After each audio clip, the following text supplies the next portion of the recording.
अस्सलाम वालेकुम मुअज़्ज़िज़ सामाईन। कैसे हैं आप सब लोग? उम्मीद करती हूँ आप सब लोग खैरियत से होंगे। तो चलिए बिला ताख़ीर किए नावल जन्नत के पत्ते की तीसरी किस्त का आगाज़ करते हैं। वो बहुत बेचैन सी बैठी थी, पाँव ऊपर सोफे पे समेटे, हाथ में रिमोट पकड़े वो झुलाए हुए सी चैनल बदल रही थी, मुस्तरिब, बेबस, परेशान। स्मार्ट टीवी की स्क्रीन पे पूरे म्यूज़िक के साथ इश्तिहार चल रहा था। वो गायब दिमागी से स्क्रीन को देख रही थी, जहां मोबाइल कंपनी के लोगों के साथ गैर तस्दीक शुदा सिम का इस्तेमाल कानूनन जुर्म है, PTA लिखा आ रहा था। जाने कब पॉज का बटन उससे दबा और इश्तिहार वहीं रुक गया। वो इतनी दूर भटकी हुई थी कि प्ले भी ना कर सकी। दफ्तर दरवाजे में फ़ातिमा बेगम की शक्ल दिखाई दी। वो थकी थकी सी अंदर दाखिल हो रही थी। हया रिमोट फेंक कर तेज़ी से उठी। क्या बात थी अम्मी? साइमा ताई ने क्यों बुलवाया था? वो बेचैनी से उनके करीब आई। इरम के रिश्ते के लिए जो लोग उस रोज़ आए थे, वो नढाल से कहती सोफे पे बैठी। हाँ, क्या हुआ उन्हें? वो धक धक करते दिल के साथ उनके नज़दीक बैठी। उन्होंने इनकार कर दिया, हालांकि रिश्ता मांग चुके थे। और हया का दिल बहुत अंदर तक डूब के उभरा था। क्यों क्यों इनकार कर दिया? उसका अपना सांस रुकता हुआ महसूस हो रहा था। कोई वजह नहीं बताते, बस एकदम पीछे हट गए हैं। साइमा भाभी बहुत अपसेट थी, मगर कुछ तो कहा होगा। बस यही कहा कि हमने किसी आज़ाद ख्याल और बेपर्दा लड़की को बहू बनाकर अपनी आखिरत ख़राब नहीं करनी। वो मुतहैयर रह गई। चंद रोज़ कबल सुना ताई का फिक्रा समात में गूंजा, जब फुरकान ने सख्ती की कि भला ऐसी बेपर्दा और आज़ाद ख्याल लड़की को अपनी बहू बनाकर हमने अपनी आखिरत बिगाड़नी है क्या? तब कहीं जाकर वो माना। क्या इसको मकाफाते अमल कहते हैं? क्या दूसरों की बेटियों पे उंगलियां उठाने वालों के अपने घरों पे वही उंगलियां लौट कर आती हैं? इतनी जल्दी बदले मिलने लगते हैं? मगर वो खुश नहीं हो पाई। अगर बात खुल जाती तो असल बदनामी तो उसी के हिस्से में आती। इरम को तो शायद उसकी माँ हया ने इसे बिगाड़ा है कहकर दरमियान से निकाल लेती। और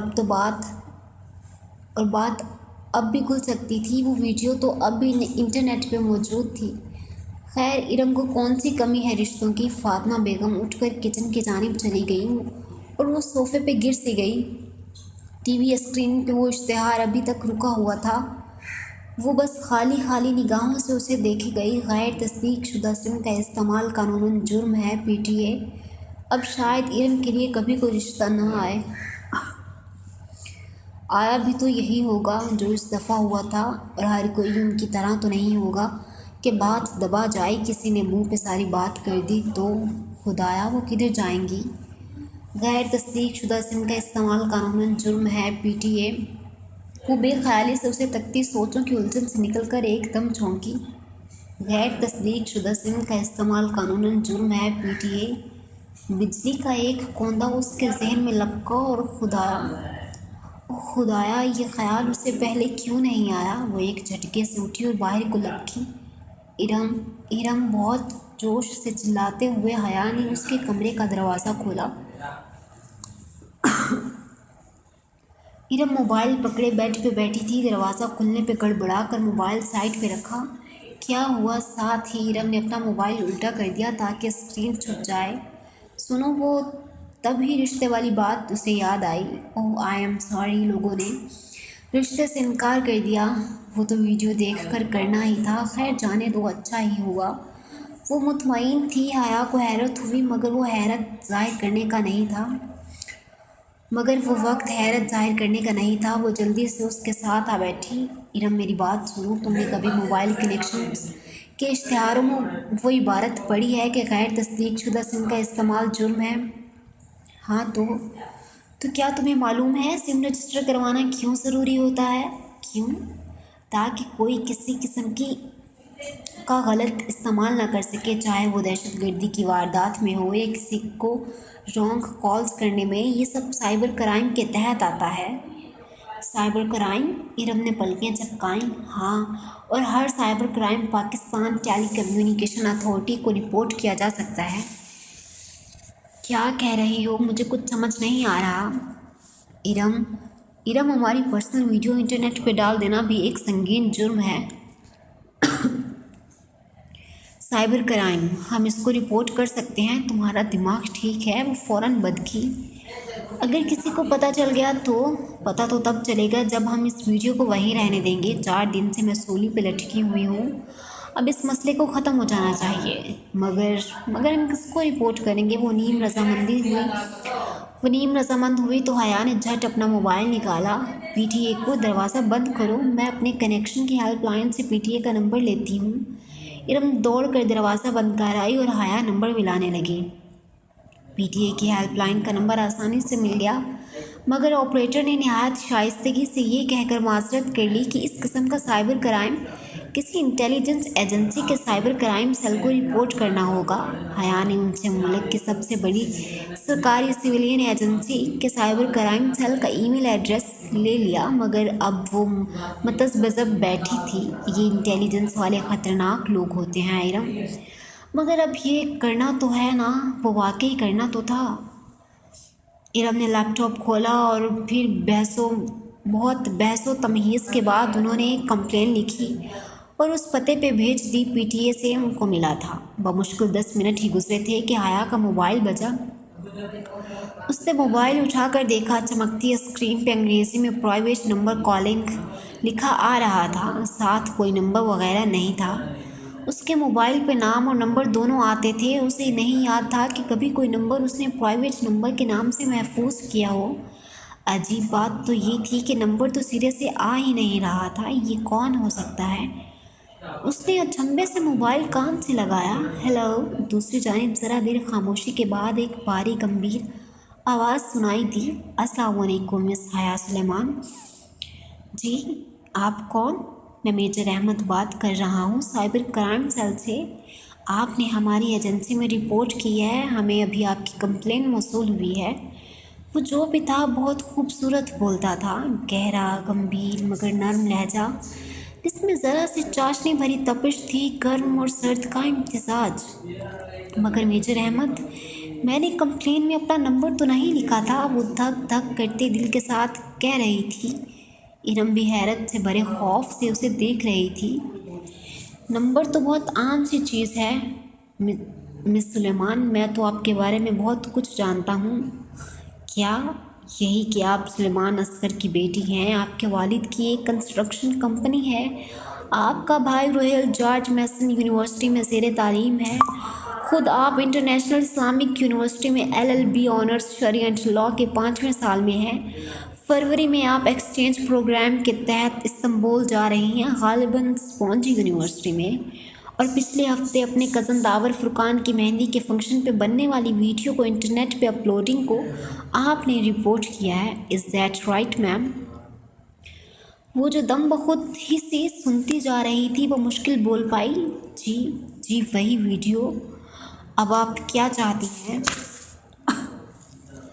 यही कि आप उसे उस वेबसाइट से हटा दें। उसकी आवाज़ में बहुत मिन्नत पर आई थी। ओके, और कुछ? और जिन लोगों के पास उसकी सीडी है वो भी। आगे उसका गला रुंध गया। एहसास तौहीन से कुछ बोला भी नहीं गया। मैं शहर के एक बंदे से वो वीडियो निकलवा लूँगा, आप बेफिक्र रहिए। और उसे लगा मनोबोझ उसके ऊपर से उतर गया हो। Thank you major Ahmed. उसके अंदाज से जाहिर था कि वो फ़ोन रखने ही वाली थी कि वो कह उठा, थैंक यू तो आप तब कहें जब मैं ये काम कर दूं, और इस काम को महज शुरू करने के लिए मुझे आपका ताउन चाहिए। कैसा ताउन?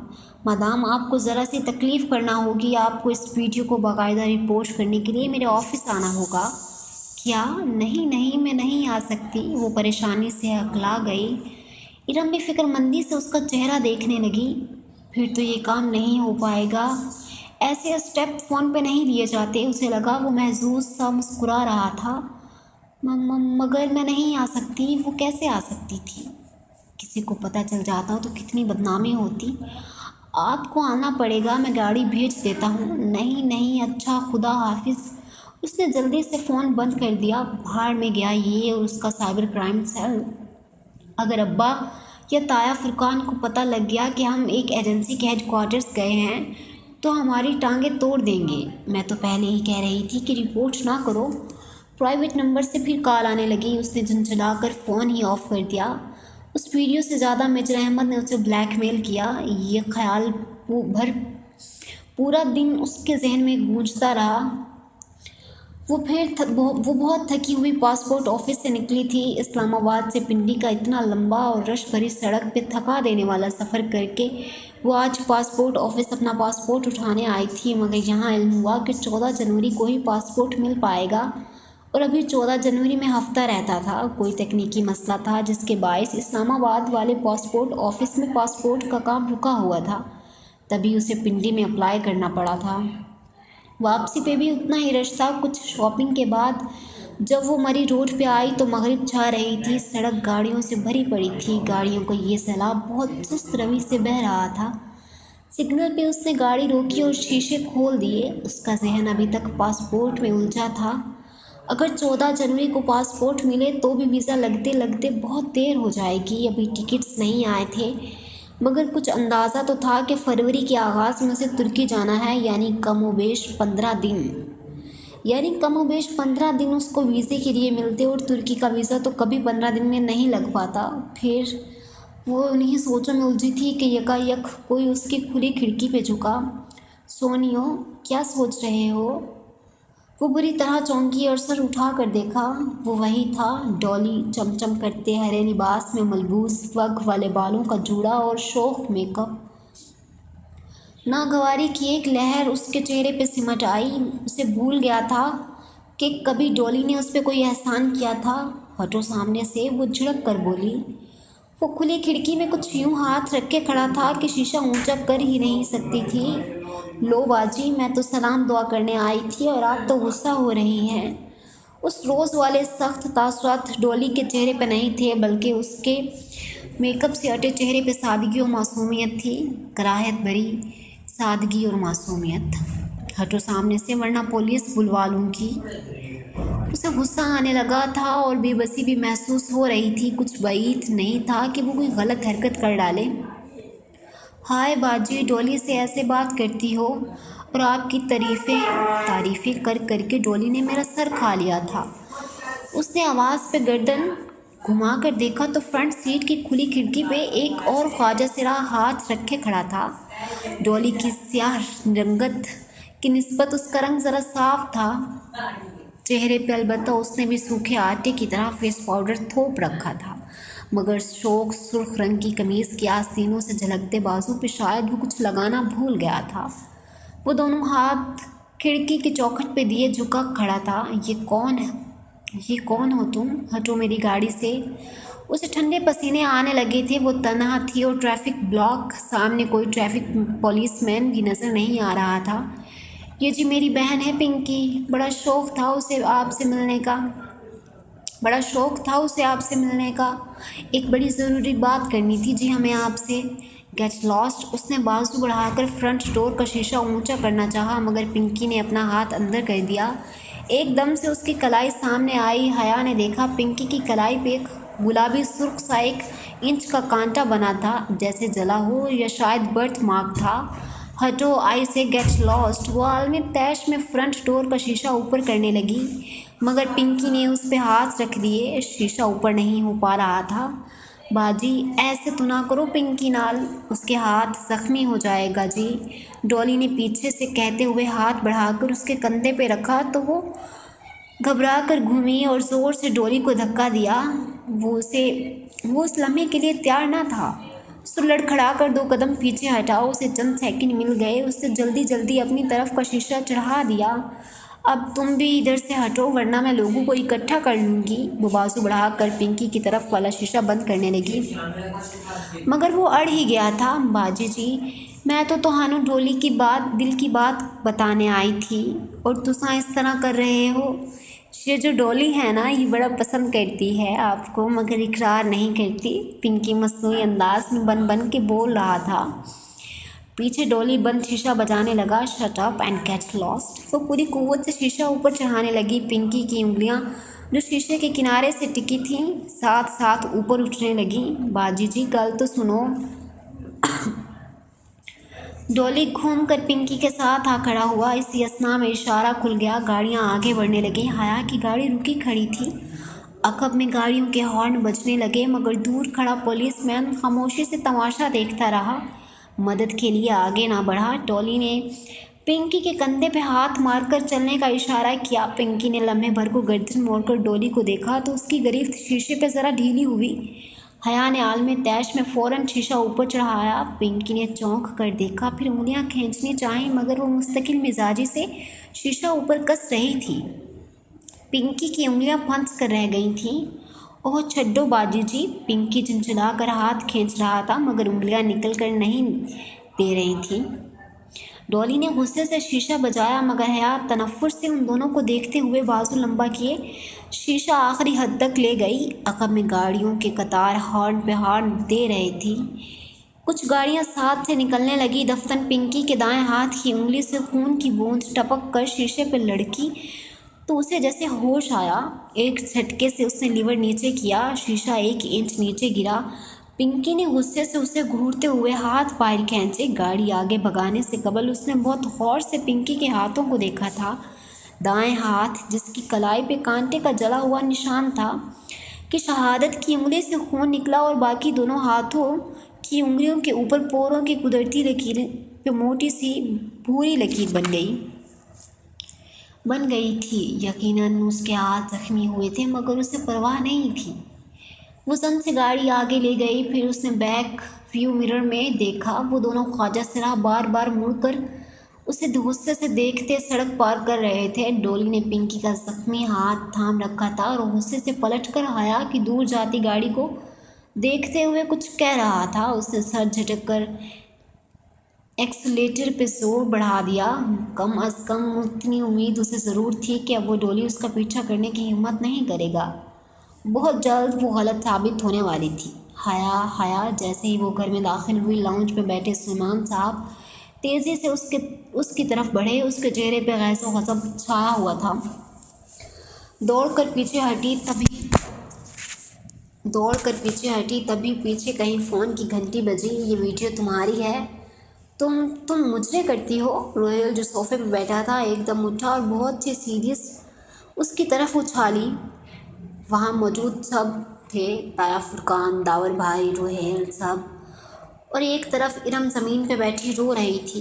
वो कहीं फ़ोन की घंटी मुसलसल बज रही थी। ताया फुरकान, दावर भाई, रोहेल, सब।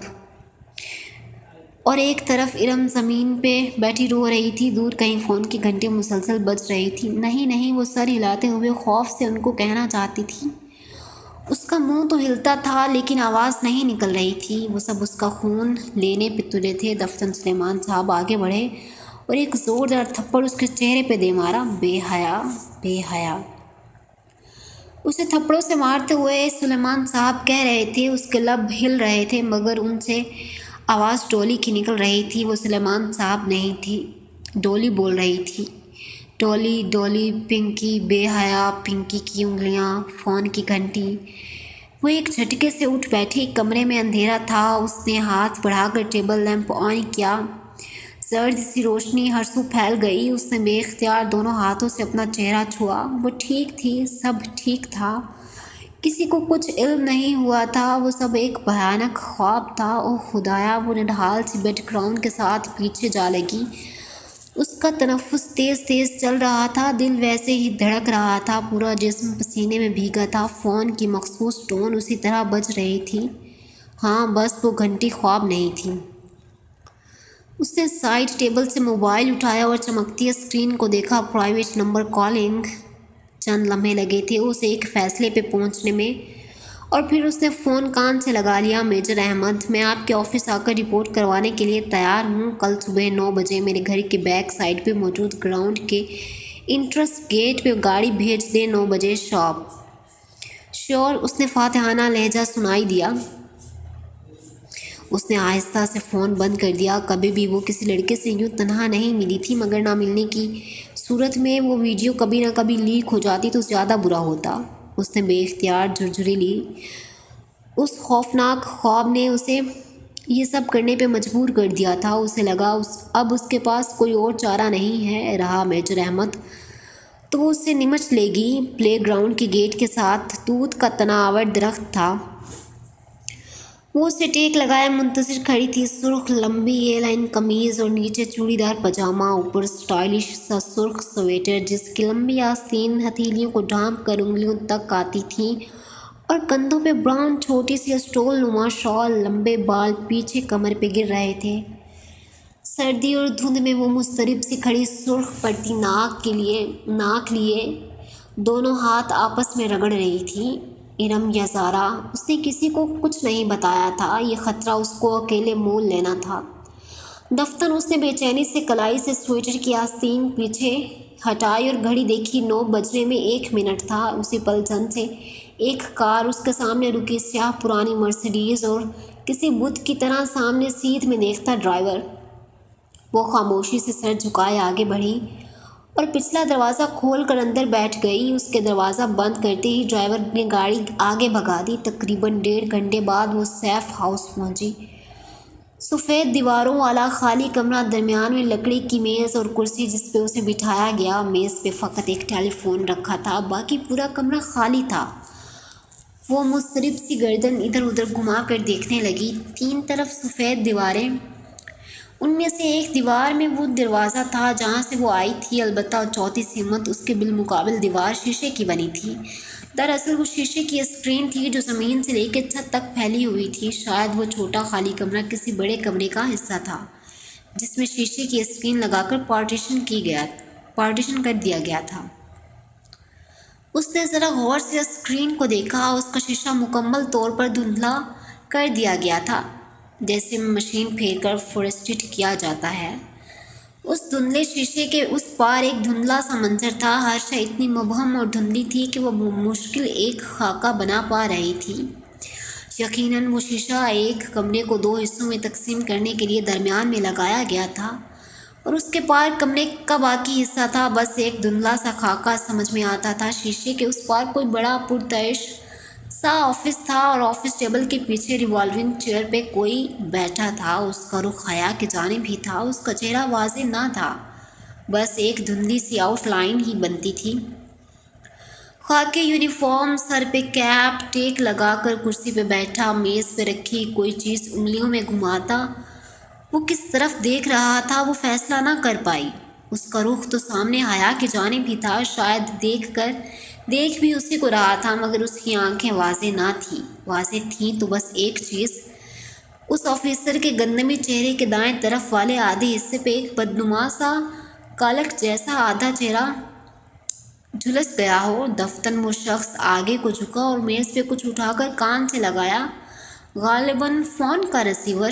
ٹرن ٹرن، یکدم حیا کے سامنے میز پہ رکھا فون بجنے لگا۔ وہ چونکی، فون مسلسل بج رہا تھا۔ کیا وہ شخص اسے کال کر رہا تھا؟ اس نے دھڑکتے دل سے ریسیور اٹھایا اور کان سے لگایا۔ ہیلو، السلام علیکم مس حیا سلیمان، دس از میجر احمد۔ وہی بھاری نرم گرم سا خوبصورت لہجہ۔ وعلیکم السلام۔ وہ فون ہاتھ میں پکڑ کر کان پہ رکھے یک ٹک سامنے اسکرین کو دیکھ رہی تھی، جس کے پار آدھے جھلسے چہرے والا آفیسر فون تھامے بیٹھا تھا۔ کیا وہی میجر احمد تھا؟ میں امید کرتا ہوں کہ ہم نے آپ کو زیادہ تکلیف نہیں دی۔ جی، اس کو گھٹن محسوس ہونے لگی تھی۔ میرے سامنے لیپ ٹاپ پہ تمام سسٹم کھلا ہے، مجھے ایک کلک کرنا ہے اور آپ کی ویڈیو صفحہ ہستی سے یوں مٹ جائے گی جیسے کبھی بنائی ہی نہیں۔ دیوار کے پار اس دھندلے منظر میں بیٹھے اس آفیسر کے سامنے بھی ایک لیپ ٹاپ کھلا پڑا تھا، تو وہ میجر احمد تھا، مگر سامنے کیوں نہیں آتا تھا؟ اور شہر کے ایک بندے سے میں یہ ویڈیو نکلوا چکا ہوں، بولی حیا۔ میں کلک کر دوں اور وہ رپورٹ؟ سمجھے وہ درج ہو گئی، اسے لگا وہ مسکرایا تھا۔ مگر آپ نے کہا تھا کہ مجھے رپورٹ کے لیے؟ غلط کہا تھا، ایکسکیوز بنایا تھا۔ بعض اوقات بہانے بنانے پڑتے ہیں تب جب مزید صبر نہیں ہوتا، سمجھیں۔ فون کو جکڑا، اس کے ہاتھ پسینے میں بھیگ چکا تھا۔ یہ شخص اتنی عجیب باتیں کیوں کر رہا تھا؟ آپ کلک کر دیں، وہ بمشکل کہہ پائی۔ وہ شخص جھکا، شاید بٹن دبانے، اور پھر واپس پیچھے ہو کر بیٹھا۔ کر دیا؟ اوہ تھینک یو میجر احمد۔ اس کا گلا روندنے لگا تھا۔ ایک بات پوچھوں؟ جی۔ کیا یہ ویڈیو جعلی تھی؟ نہیں تھی تو اصلی، تو آپ اتنی ڈر کیوں نہیں تھیں؟ ظاہر ہے یہ ہماری فیملی ویڈیو تھی اور شادیوں پہ ڈانسز کی ویڈیو ہم نہیں بناتے۔ کیوں؟ وہ پے در پہ سوال کر رہا تھا۔ کیا مطلب کیوں؟ شادیوں کی ویڈیو سرکولیٹ ہوتی ہیں ہر جگہ، کیا اچھا لگتا ہے ہماری ڈانس کی ویڈیو پرائے لوگ دیکھیں؟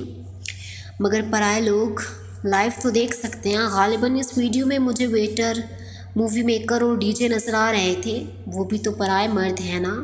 میں سمجھ نہیں پایا کہ اگر آپ اس طرح رقص کرنے کو صحیح سمجھتی ہیں تو ویڈیو کے باہر نکلنے پہ پریشانی کیوں تھی؟ چاہے movie maker, waiter, D J دیکھے یا انٹرنیٹ پہ موجود مرد، بات تو ایک ہی ہے۔ اور اگر آپ اس کو غلط سمجھتی ہیں تو آپ نے یہ کیا ہی کیوں؟ میں آپ کے سامنے جواب دہ نہیں ہوں، وہ درشتی سے بولی تو چند لمحوں کے لیے خاموشی چھا گئی۔ ٹھیک کہا آپ نے۔ خیر، اس نے ایک گہری سانس لی۔ ایک بات پوچھوں؟ پوچھئے۔ اب اس کی آواز میں اجنبیت در آئی تھی۔ کبھی کوئی آپ کے لیے جنت کے پتے توڑ کر لایا ہے؟ ہم دنیا والوں نے جنتیں کہاں دیکھی ہیں میجر احمد؟ اس کے چہرے پہ تلخی رقم تھی۔ تبھی تو ہم دنیا والے جانتے ہی نہیں کہ جنت کے پتے کیسے دکھتے ہیں۔ کبھی کوئی آپ کو لا دے تو انہیں تھام لیجیے گا، وہ آپ کو رسوا نہیں ہونے دیں گے۔ اس کے چہرے کی تلخی سکوت میں ڈھلتی گئی، وہ ٹھہر سی گئی۔ دھندلی دیوار ابھی تک اس کے سامنے تھی۔ کون تھا اس پار؟ آپ سن رہی ہیں؟ جی، وہ چونک کر سنبھلی۔ میں چلتی ہوں۔ وہ ریسیور کان سے ہٹانے ہی لگی تھی کہ وہ کہہ اٹھا، 1 منٹ، ایک آخری سوال کرنا ہے مجھے۔ وہ اٹھتے اٹھتے واپس بیٹھ گئی۔ جی پوچھئے، آپ مجھ سے شادی کریں گی؟ اسے زور کا دھچکا لگا تھا۔ وہ گنگ سی پھٹی پھٹی نگاہوں سے دھندلی دیوار کو دیکھے گئی۔ بتائیے مس حیا۔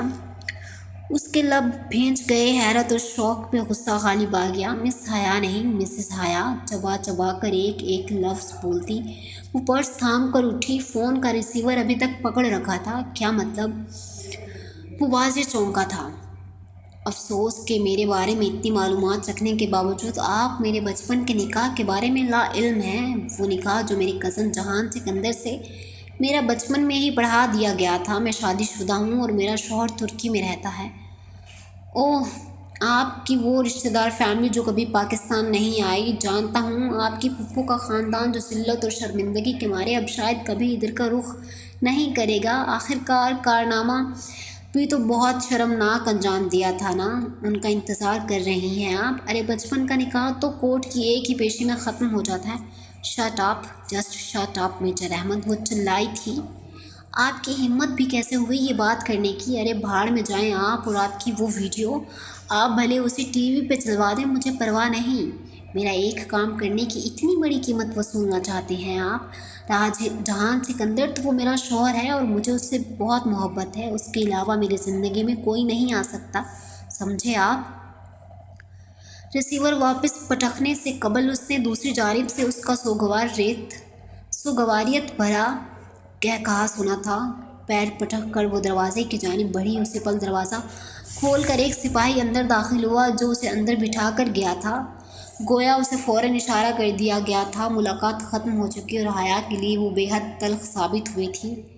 گاڑی آپ کا انتظار کر رہی ہے میم، آئیے۔ وہ راستہ چھوڑ کر ایک طرف ہو گیا۔ حیا نے گردن موڑ کر دیکھا۔ دھند کے اس پار آدھے سیاہ چہرے والا شخص میز پہ جھکا کچھ کر رہا تھا، شاید کچھ لکھ رہا تھا۔ اسے لگا اس کی میز پہ سرخ شے کی جھلک دکھی ہے، شاید سرخ گلابوں کے گلدستے کا، یا شاید یہ اس کا وہم تھا۔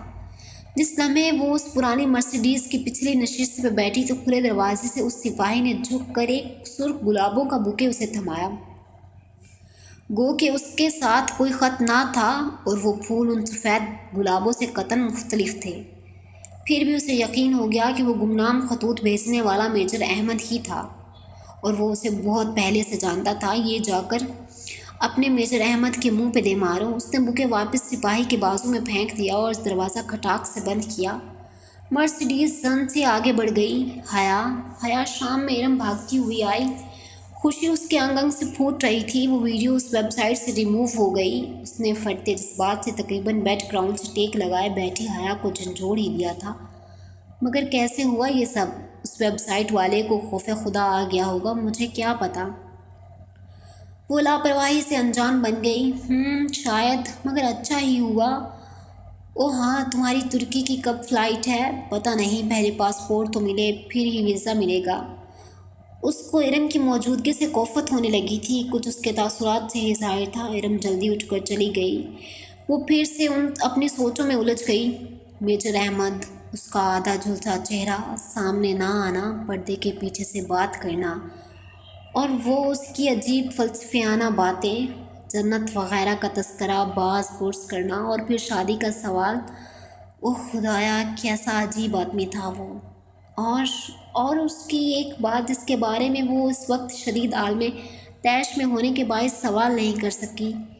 आपकी फुप्पो का ख़ानदान जो ज़िल्लत व शर्मिंदगी के मारे अब शायद कभी इधर का रुख नहीं करेगा।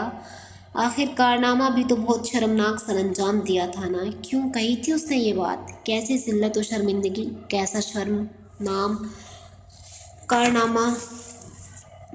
फुप्पो का ख़ानदान वाक़ियतन पलट कर नहीं आया था तो क्या उसकी वजह से उनकी अपने मुल्क और ख़ानदान से बेजारी नहीं थी जैसा कि वो क़यास करती थी, बल्कि कोई और थी, कोई ज़िल्लत आमेज़ काम जो उन्होंने सरअंजाम दिया था।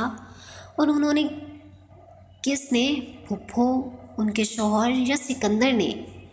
क्या गुत्थी थी भला? मगर मेजर अहमद से वो इस्तफसार कर नहीं सकती थी, ना ही उसका दोबारा कोई फ़ोन आया था। फिर और वो खतूत, वो गुलदस्ते, वो भी उसी ने भेजे थे।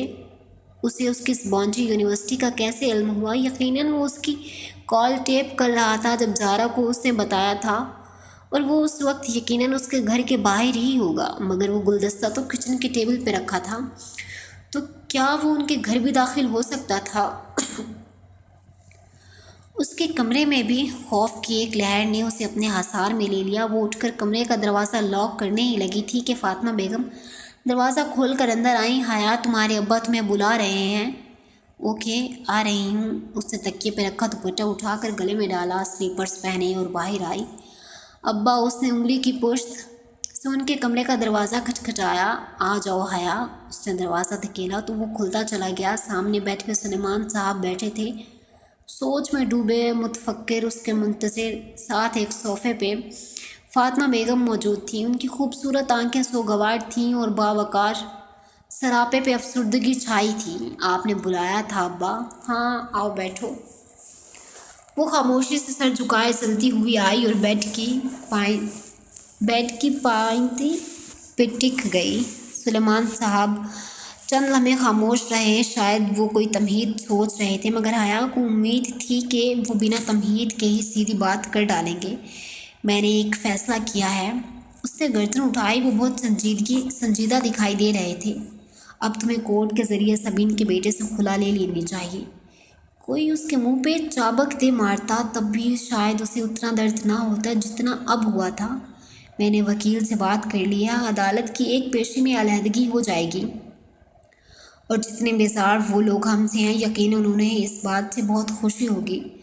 उसने शौकी निगाहों से माँ को देखा तो उन्होंने बेबसी से शाने उचका दिए। तुम्हारे अब्बा ठीक कह रहे हैं, और उसके अलावा कोई चारा भी तो नहीं है। उनके रवैये से साफ अंदाज़ा होता है कि वो इस रिश्ते को रखना ही नहीं चाहते। अब्बा, क्या ये वाहिद हल है? बहुत देर बाद वो बोली तो उसकी आवाज़ में टूटे ख्वाबों का दुख था। क्या उसके अलावा भी कोई हल है हया? दुनिया का कोई बाप अपनी बेटी का घर नहीं तोड़ना चाहता, और मैं कभी भी तुम्हें ये ना कहता, लेकिन किस कीमत पर हम ये रिश्ता निभाने की कोशिश करें जब वो कोई उम्मीद ही नहीं दिलाते। अगर आपको वाकई लगता है कि आप मेरा घर बसा हुआ देखना चाहते हैं तो मुझे तुर्की जाने दें। वहाँ मैं उसको ज़रूर ढूंढूंगी और पूछूंगी। अगर वो घर बनाना चाहता है तो ठीक है, वरना मुझे तलाक दे दे। अगर नहीं देता तो वहीं कोर्ट चली जाऊंगी, मगर मुझे एक आखिरी कोशिश कर लेने दें प्लीज़। वो खामोश हो गई। शायद कायल हो गए थे। अब्बा, आप मुझे 5 माह का वक्त दें। अगर इसके आखिर में भी आपको लगे कि मुझे खुला ले लेनी चाहिए तो मैं आपके फ़ैसले में आपके साथ होंगी। वो उठी और फिर बिना कुछ कहे कमरे से निकल गई। वो लड़की उसकी क्लास के बाहर ही मिल गई थी। वो फाइलें संभालती बाहर जा रही थी जब उसने हया को रोक लिया। सुने मिस सुलेमान, वो मजबूरन उसे मुखातिब कर रही थी। हया ने कौफत से पलट कर देखा। वहाँ खदीजे राना खड़ी थी, आंखों पे बड़ा सा चश्मा لگائے، بالوں کی اونچی پونی باندھے، سینے پہ فائل لگائے، ڈی جے جسے ڈی جے صرف اس کے فرینڈز کہا کرتی تھی، اور وہ اس کی فرینڈ نہ تھی، نہ بننا چاہتی تھی۔ جی خدیجے، بادل نخواستہ اس نے ذرا مروت سے جواب دیا۔ آپ نے ویزے کے لیے اپلائی کر دیا؟ دراصل میم فرخندہ نے کہا ہے کہ ہم دونوں کو جلد از جلد ویزے کے لیے اپلائی کرنا چاہیے، کیونکہ فروری کے پہلے ہفتے میں ہم نے سبونجی کو جوائن کرنا ہے، اور آج 13 تاریخ ہے۔ ہمارے پاس بس 15 دن ہیں، اور ترکی کا ویزا 15 دن میں کبھی نہیں لگا کرتا۔ وہ پریشانی سے تیز تیز بولے جا رہی تھی۔ اس کی بات کچھ ایسی تھی کہ حیا کو سنجیدہ ہونا پڑا، ورنہ ابھی تک وہ ابا کی کہی گئی باتیں سوچ رہی تھی۔ اوہ، تو تب ہمیں کیا کرنا چاہیے؟ کل لازماً ٹرکش ایمبیسی جا کر ویزے کے لیے اپلائی کرنا ہے۔ آپ کو پتہ ہے ٹرکش ایمبیسی کا عجیب سا رول ہے کہ ہر روز سب سے پہلے آنے والے 15 امیدواروں کا ہی انٹرویو ہوتا ہے۔ ایمبیسی صبح 7 بجے ہی کھل جاتی ہے، اور وہاں لوگوں کی لائن لگی ہوتی ہے۔ اگر ہم 1 منٹ بھی لیٹ ہوئے تو وہ ہمیں اگلے دن پہ ڈال دیں گے۔ آپ سن رہی ہیں نا؟ جی، اس نے عقائب دماغی سے سر ہلایا۔ پتہ نہیں وہ کیا بولے جا رہی تھی۔ آپ مجھے اپنا نمبر لکھوا دیں تاکہ ہم کوآرڈینیٹ کر سکیں۔ اس نے بے دلی سے اپنا نمبر لکھوا دیا۔ خدیجہ اسے اپنے فون پہ نوٹ کرتی گئی۔ ٹھیک ہے، کل صبح 6:30 تک آپ ڈپلومیٹک انکلیو تک پہنچ جائیے گا، میں وہیں ہوں گی۔ اس نے اچھا کہہ کر جان چھڑانے والے انداز میں سر ہلایا۔ اور پلیز دیر مت کیجیے گا، یہ نہ ہو کہ آپ کی وجہ سے میرا بھی ویزا رہ جائے۔ مس سلیمان وہ ناک چڑھا کر یہ جتا گئی کہ آخر وہ بھی خدیجہ رانا ہے۔ کیا کمپنی ملی ہے مجھے، اوف۔ وہ پیر پٹک کر آگے بڑھ گئی۔ ابا کی باتوں نے اسے اتنا ڈسٹرب کیا تھا کہ اس وقت ویزا اور آخری چیز تھا جس کے بارے میں وہ سوچ سکتی تھی۔ رات کی تاریکی کو دکانوں کے شیشے کی دیواروں سے جھلکتی روشنیاں روشن کیے ہوئے تھیں۔ زرد روشنیوں کا عکس سامنے لمبی سیدھی سڑک پہ پڑا تھا، جس کی ایک طرف پارکنگ کی گئی گاڑی لمبی قطار تھی، دوسری طرف ایک چھوٹا سا چبوترا بنا تھا۔ چبوترے پہ دن میں بک فیئر کے سٹال لگا کرتے تھے، آج کل وہ بند تھے۔ یہ جناح سپر تھا، اور وہ اس وقت زرد روشنیوں کے عکس سے چمکتی سڑک پہ چل رہی تھی، سیاہ جیکٹ کی جیبوں میں ہاتھ ڈالے، شانوں پہ پھسلتے لمبے بال۔ وہ سر جھکائے خود فراموشی کے عالم میں وہ قدم اٹھا رہی تھی۔ ابا اور اماں کی کہی گئی باتیں دل و دماغ میں گونج رہی تھیں۔ جہان سکندر کون تھا؟ اس کا منکوہ کزن، شوہر، وہ شخص جس کے خواب اس نے ساری عمر دیکھے تھے۔ اتنی آسانی سے وہ کیسے اس سے دستبردار ہو جائے؟ کیا ابا اماں نہیں جانتے تھے کہ خواب اگر اپنے ہاتھوں سے توڑے جائیں تو انگلیاں بھی زخمی ہو جاتی ہیں؟ پھر کیسے وہ خود کو زخم دے؟ اگر وہ جہان یا سبین پھپھو کے لیے کوئی انچاہا رشتہ تھی تو بھی ان کی صفائی کا ایک موقع دیے بغیر کیسے خود کو ان سے الگ کر لے؟ یہ مکھن نہیں تھا جس سے بال نکالنا تھا، یہ تو کانٹوں سے الجھا دامن تھا۔ اگر کھینچ کے الگ کیا تو دامن پھٹ جائے گا، اور اگر کانٹے نکالنے کی کوشش کی تو انگلیاں زخمی ہو جائیں گی۔ مگر کیا پتہ اس کانٹوں کے پودوں پہ گلاب بھی کھلتے ہوں، سرخ گلاب، سبز پتے، رنگوں، خوشیوں اور خوابوں کے۔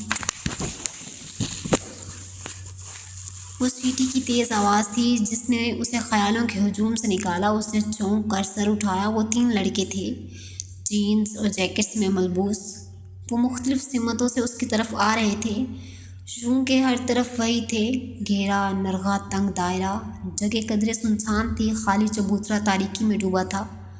جگمگاتی روشن دکانیں ذرا دور تھیں۔ اس کا دل دھک سے رہ گیا۔ وہ تیزی سے پلٹی، مگر ادھر سے بھی ان کا ہی کوئی چوتھا آ رہا تھا۔ وہ مبہم آوازیں نکالتے، معنی خیز اشارے کرتے اس کے ارد گرد گھیرا تنگ کر رہے تھے۔ دبی آوازوں کا شور اس کو گھیرنے لگا تھا۔ وہ قریب آتے 2 لڑکوں کے درمیان سے تیزی سے سر جھکائے گزرنے لگی، مگر دائیں والے لڑکے نے سبک رفتاری سے اس کی کلائی کو تھام کر اپنی جانب کھینچا۔ ابھی اس کے لبوں سے چیخ بھی نہیں نکلی تھی کہ آگے بڑھنے والا خود بوکھلا کر پیچھے ہٹا۔ ٹن کی زوردار آواز کے ساتھ کسی نے اس لڑکے کے سر کے پچھلے حصے پہ کچھ مارا تھا۔ مرن جوگے باجی کو تنگ کرتے ہو، چھوڑوں گی نہیں تمہیں۔ اونچی لمبی ہٹی کٹی سی ڈولی ہاتھ میں پکڑا فرائنگ پین گھما گھما کر ان کو مار رہی تھی۔ हया हक्का बक्का सी 2 कदम पीछे हुई। जिसको लगा था वो सर पकड़े बिलबिलाता हुआ पीछे भागा, बाकी 2 भी साथ ही दौड़े। एक ने ज़रा फुर्ती दिखाकर डोली को लात मारनी चाहिए। डोली ने उसी फ्राई पैन से घुमाकर ऐसी ज़रब दी कि उस लड़के का घुटना चटक गया, शायद टूट गया था। कम से कम उसकी चीख से तो हया को यही लगा था। वो लंगड़ाता हुआ भाग उठा। आए बड़े साली डोली से पंगा लेते हैं। वो फातिहाना हाथ झाड़ते हुए अब हया की तरफ मुड़ा। सफ़ेद आटे से गोया अटा हुआ चेहरा, आंखों के गिर्द लंबी काली लकीरें खींच कर लाइनर लगाया हुआ और आंखों में नीले सब्ज से लेंस, गालों पे सुर्ख पाउडर, भड़कीला आई शैडो और सुर्ख चूंच की तरह की लिपस्टिक, भूरे गोल्डन बालों की लटें सर पे लिए दुपट्टे से निकल रही थी। यकीनन वग थी, जैसे कि अमूमन होती है। पहली दफ़ा जब उसने डोली को देखा था उसे कराहत आई थी, दूसरी दफ़ा खौफ, और उस रोज़ ट्रैफिक जैम पे उसे देखकर गुस्सा आया था। और आज कुछ भी नहीं। वो खामोशी से तेज़ तेज़ सांस लेती उसको देख रही थी। छोड़ो जी इन हरामखोरों को बाजी, इनका तो काम ही यही है। मैं भी बड़ी देर से ताड़ रही थी इनको, पर मुझे क्या पता था कि आप बाजी जी को तंग कर रहे हैं। आए बड़े। वो पूरी बात सुने बगैर ही पलट गई। सीने पे बाजू लपेटे, सर झुकाए, तेज़ तेज़ कदम से चबूतरे की जानिब बढ़ने लगी। एक ख्वाजा सिरा के साथ रात के इस पैर सड़क पे खड़े होना कतन दुरुस्त ना था। अरे बाजी जी गल तो सुनो। वो उसके पीछे लपका। हया चलते चलते रुकी और पलट कर संजीदगी से उसे देखा। क्या है? उसका मोमी चेहरा दुकानों की जर्द रोशनी में दमक रहा था। हाय रब्बा, बाजी जी तुसी किन्ने सोहणे हो जी। वो दोनों हाथ रुखसारों पे रखे खुशी से चहका। उसे कराहत आई, ना खौफ, बस चुपचाप उसे देखने लगी। शुक्रिया, शुक्रिया ही कह दो जी, शुक्रिया। और कुछ उसके अंदर सपाट था। तुसी ते नाराज़ लगदे हो जी। डॉली, तुम क्यों हर जगह मेरे पीछे आते हो? हाँ तो टेंशन ते नहीं दी तुहानू टेंशन ते नहीं दी तुहानू, हमेशा मदद ही कीती है। तुम्हें किसने कहा है मेरी मदद को? किसने तुम्हें मेरे पीछे लगाया है? बोलो, जवाब दो। डॉली का मुंह आधा खुल गया। लेंस लगी आंखों में पहले हैरत और फिर आंसू तैरने लगे। किसी ने नहीं जी। बड़ी देर बाद वो दुख से बोला, मुझे आप अच्छी लगती हो इसलिए आपका ख्याल रखती हूँ। आपको बुरा लगता है तो नहीं आऊँगी। दफ्तर हया का फ़ोन बजा। उसने चौंक कर हाथ में पकड़े मोबाइल को देखा। उस पर प्राइवेट नंबर कॉलिंग लिखा आ रहा था। वो पैर पटक कर चबूतरे की तरफ आई और पाँव लटका कर बैठ गई। फ़ोन अभी तक बज रहा था। उसने फ़ोन कान से लगाया और डोली को देखा, जो छोटे छोटे कदम उठाता सिसकता हुआ उस तक आ रहा था। हेलो हेलो मिस हया, कैसी हैं आप? वो मेजर अहमद था।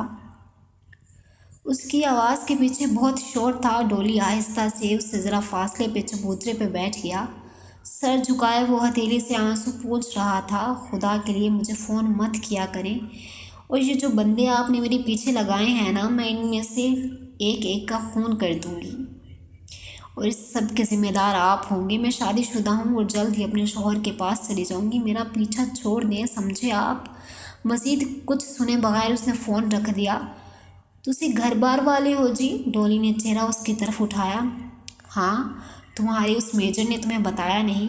उसी ने मेरे पीछे लगाया है ना तुम्हें? अल्लाह पाक की कसम ले लो जी, मुझे किसी मेजर वेजर ने नहीं भेजा, मैं खुद आता हूँ। अल्लाह की कसम जी, वो रोते रोते कह रहा था। हया के दिल को कुछ हुआ। उसे लगा वो सच बोल रहा है।